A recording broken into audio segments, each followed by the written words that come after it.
Kale fenakati tugende saidi yali banafe abali mu mutima nakati mukirire wansi abali mu tenti muveeyo enkube eweddeyo abali mu mitima namukomewo wansi eno. Over to you Mama Namanda, over to you. Webale nnyo webalire ddala basaidi members bonna era nga mwe muli ne saidi member vice chairperson. Saba okuyozaayoza ebyo byonna by'oyiseemu okutuuka ku ssaawa ya leero.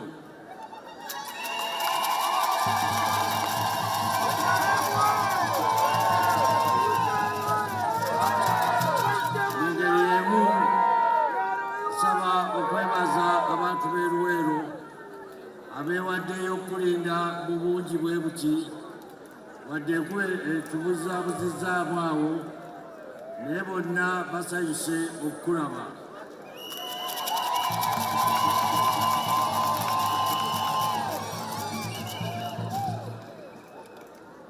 Maama Janet Museveni, abantu b'e Luwero basanyufu nnyo okukulaba ne bakulisa n'akakuba kano k'oyiseemu.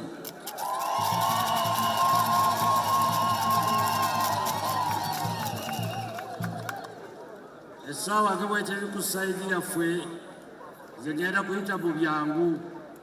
Ekikulu ekisooka Luwero ekwanirizza ate weebale nnyo weebalire ddala okujja wano e Luwero kubanga Luwero tugimanyi we twatandikira era we tusimbuka. N'olwekyo akakuba kano okutonnya kabadde kakutwaniriza kamanye essaawa yaffe kyego essaawa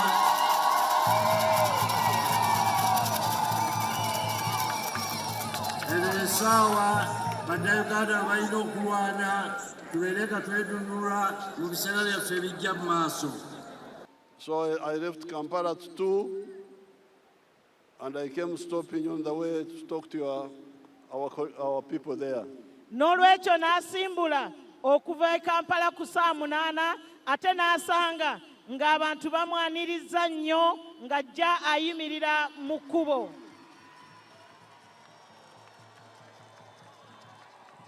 Now when I got here, I was told the rally was supposed to start at midday.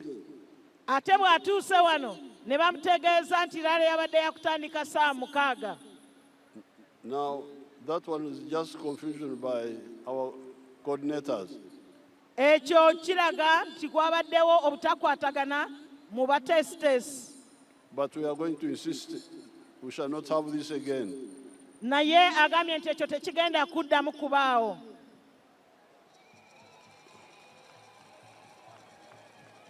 Now I want to thank you on behalf of your grandparents and parents who fought with us.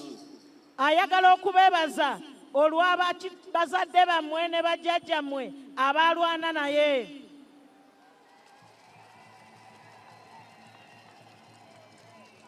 When we were fighting here, Uganda was in a very bad situation. Bwe baali balwana wano, Uganda yali esabirwa busabirwa ng'eri mu mbeera mbi nnyo. Governance had collapsed. Ebyobukulembeze byali byayonoonekera ddala. Byali biremye. Ebyobukulembeze byali biremye. The economy had collapsed. Ebyenfuna nabyo byali bigwiridde ddala. The security was very bad. Ebyokwerinda ate ebyo byali bibi nnyo.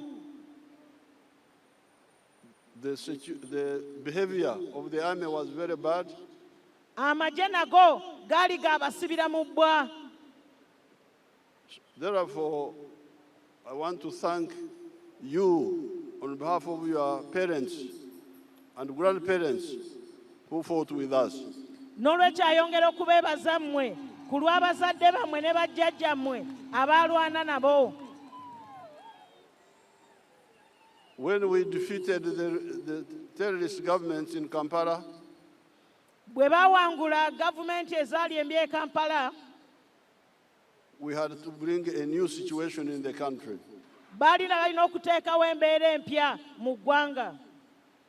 First of all, to stop the obukambwe of the government. Okusookera ddala okuggyawo zi gavumenti enkambwe. The misbehavior of the soldiers. N'okweyisa obubi okw'abasirikale. Then bring democracy. Ate n'okuleeta demokulasiya. Abantu okwesalirawo. Okuleeta demokulasiya nga mmwe abantu mmwe mwesalirawo. That's how the LCs started, even when we were in the bush. Bwe butyo obukiika bwa LC bwe baatandika ng'era bwatandika nga bakyalina mu nsiko. Then now we are to deal with the economy. Kati baalina ate okukwata ku byenfuna. The economy has 4 sectors. Ebyenfuna birina ennyingo nnya. Obubondo. Obubondo buna. And all of them had collapsed. Ate nga zonna zaali zigwiridde ddala nga teziriiwo. Then we had to fight wars with the groups of the old regimes who wanted to come back. Ate baali balina okulwana entalo ne guruupu ezo ezaali zaagala okudda ez'abayeekera n'abalala. This side we are fighting, this side we are repairing the economy. Eno nga bwe balwana ate nga bwe baddaabulula ebyenfuna. Now I am here to report to you that we have moved very far. Ali wano okubategeeza nti ate tutambudde kinene nnyo.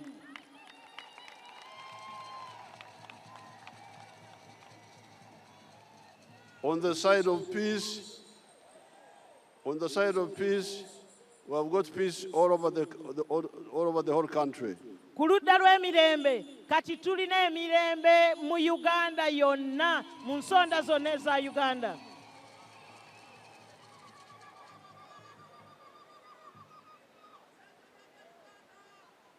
Now, on the side of the economy, those who have listened to our advice are doing very well. Ku ludda lw'ebyenfuna abo abawulirizza okuwabulwa bakola bulungi ddala. On the side of agriculture, first of all. Okusookera ddala ku by'obulimi. At independence, only 9% of the homesteads were in the money economy.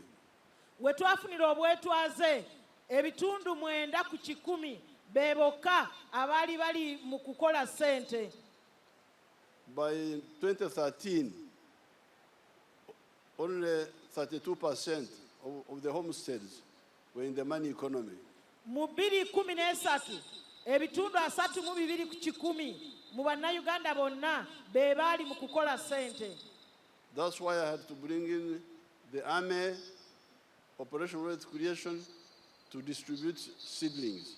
Yensonga lwaki yaleeta Operation Wealth Creation okugabira abantu ebikozesebwa mu nnimiro ensigo n'ebirala.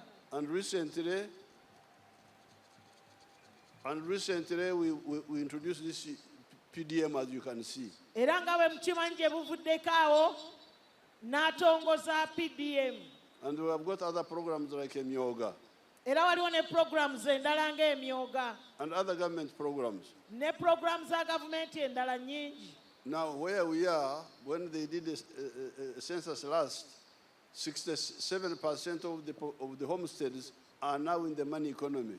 It was only 33% who were out.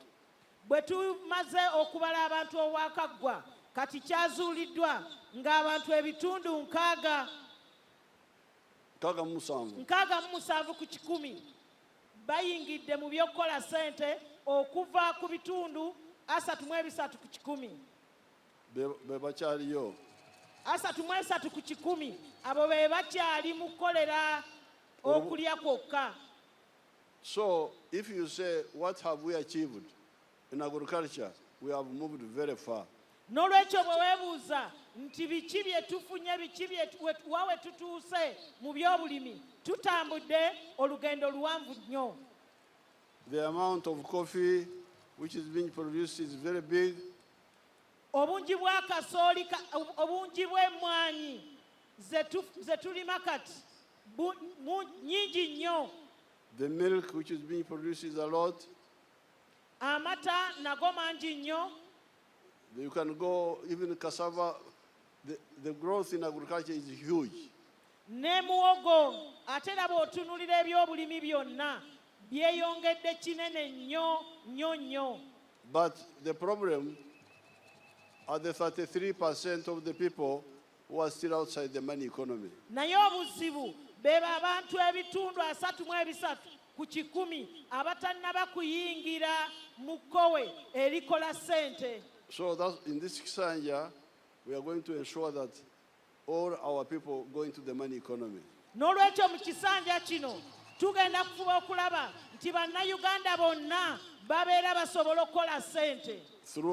Many of them through agriculture. Okusingira ddala okuyita mu by'obulimi. But wealth is not only agriculture. Naye obugagga si bya bulimi byokka. Manufacturing waliwo n'amakolero. Is another form of wealth. The third one are services, hotels, tourism, and so on. Eyokusatu y'ey'obuweereza nga ebyobulambuzi, amawoteeri n'ebirala. So, the economy of Uganda has recovered, modernized, and expanded. N'olwekyo ebyonfuna bya Uganda birinnye kinene nnyo ate nga bya mutindo gw'amaanyi ate nga bingi. So, the challenge now is for everybody to be involved. Kati okusoomoozebwa kulaba nti buli muntu alina we yeenyigidde. That's why we started these programs like PDM. Y'ensonga lwaki yatandikawo programs zino nga PDM. And emyoga. N'emyoga. Now, the challenge is on your side now.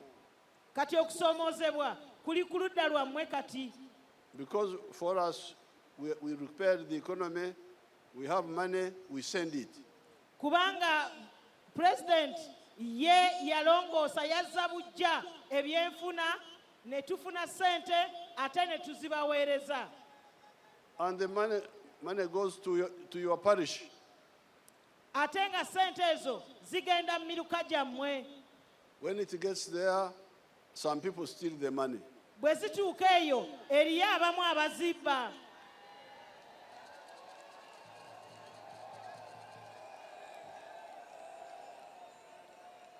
Now, this is where you have got a challenge now. Kati wano we tulina okusoomoozebwa. Because the NRM, I saw this long ago myself. Kino President kyo yakiraba dda. Because I was here during the time of the British. Kubanga yaliwo wano ku mirembe gy'abafuzi b'amatwale. And independent after Obote's government. Ne gavumenti y'Obote. And I saw how the chiefs were corrupt. N'alaba abakulembeze abaliwo. Abaami abaliwo nga balina enguzi. The parish chiefs. Abaami ab'emiruka. The sub-county chiefs. Ab'amagombolola. The veterinary staff. Ab'ebyobulimi. That's why I proposed, and the NRM accepted, that in addition to the Muruka chief, Gombolola chief, you elect your own leaders to be the local Namparas. Y'ensonga lwaki yaleeta ekiteeso nti nga bali weebali gombolola chief n'abalala mmwe nga mmwe mulonde abammwe ate era ekiteeso ekyo ne mukikkiriza ne gavumenti n'ekikkiriza. That's how we get LC3. bwe tutyo bwe tufuna bassentebe ab'amagombolola aba LC3 LC2.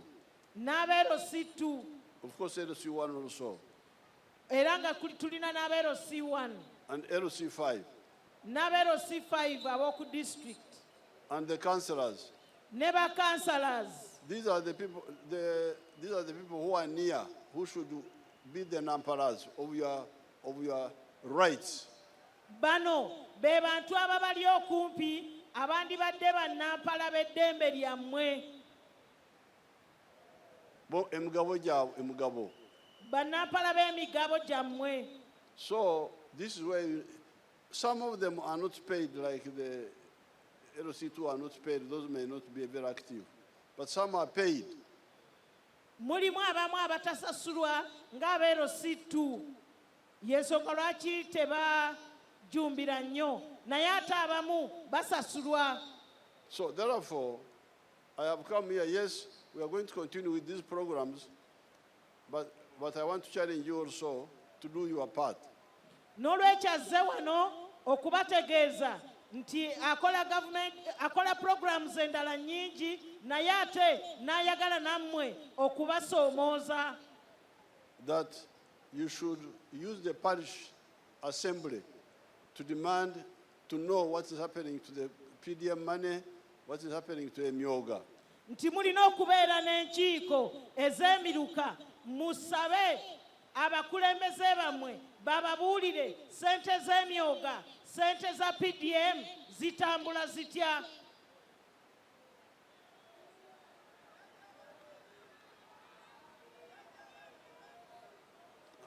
Ababi mubaanike tubakwate. Bwe baba ababbi mubategeeze president mubatutegeeze bakwatibwe.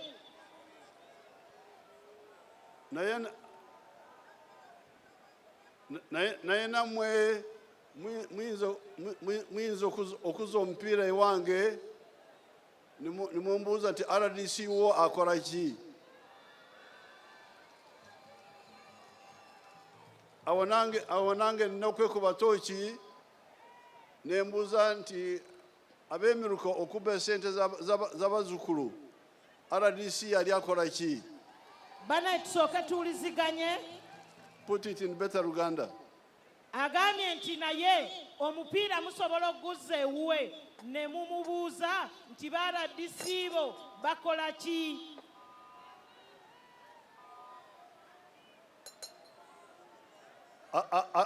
Ate ne Diso nawe akola ki? Ate era waliwo ne Diso naye akola ki?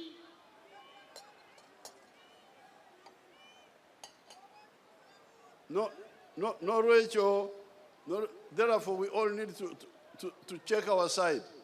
N'olwekyo agambye nti nabo naye ne ttiimu ye bagenda kwekebera.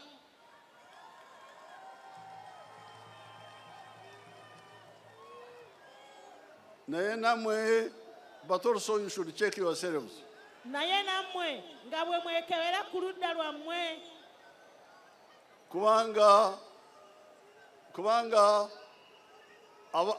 abali okumpi n'ababbi, the ones who are nearer the thieves are yourselves. Kubanga mmwe muli okumpi n'ababbi n'olwekyo mulina okututegeeza.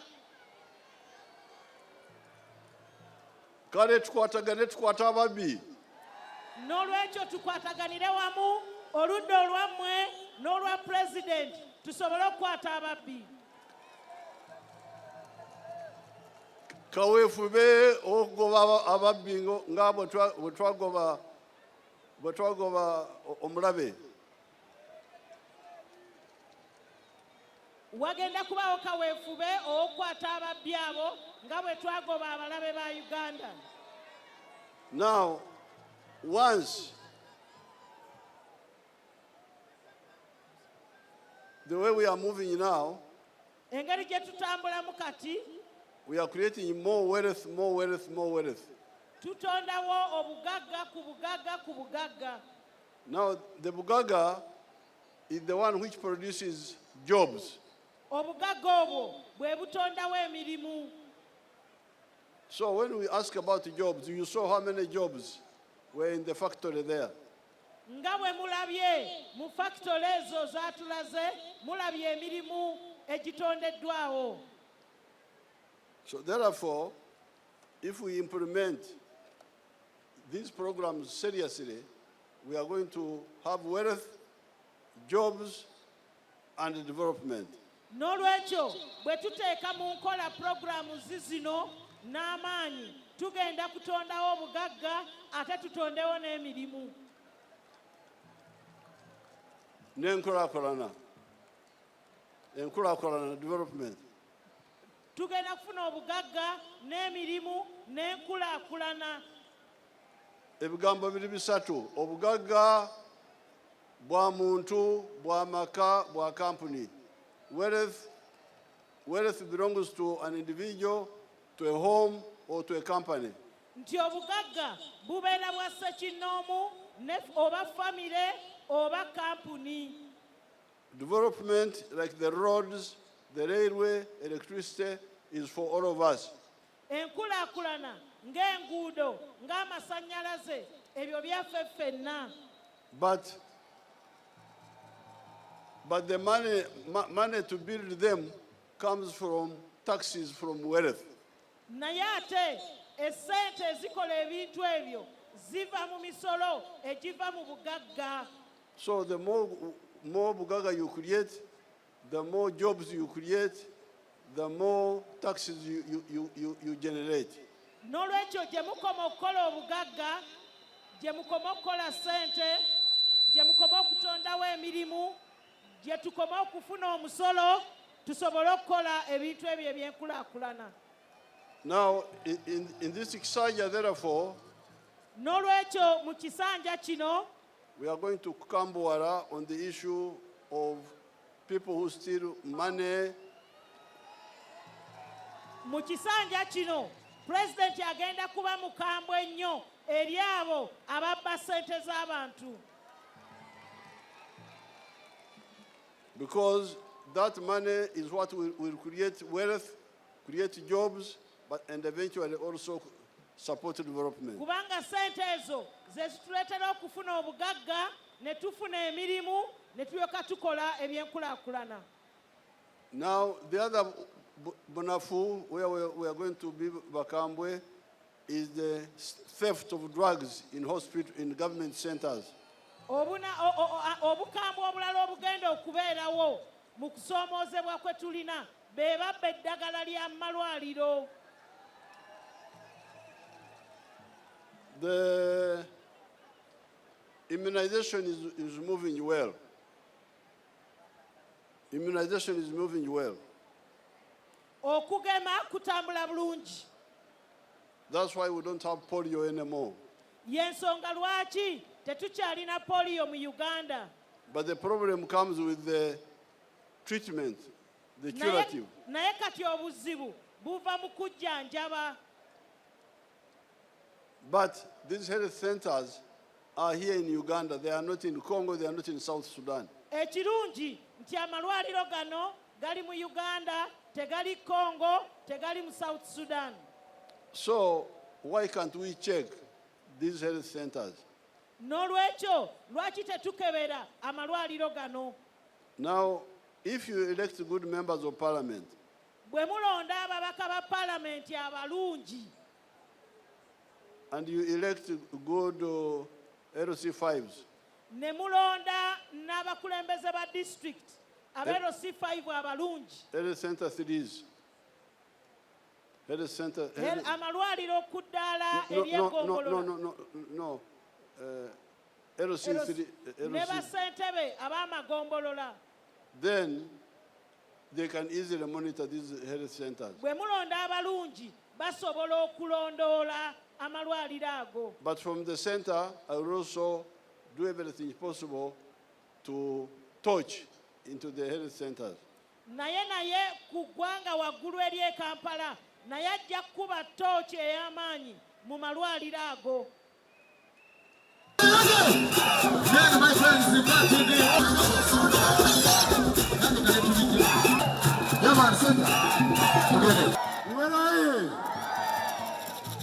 Bannaluwero bwe bati banna ba opposition nedda taata district ekoze omulimu gw'amaanyi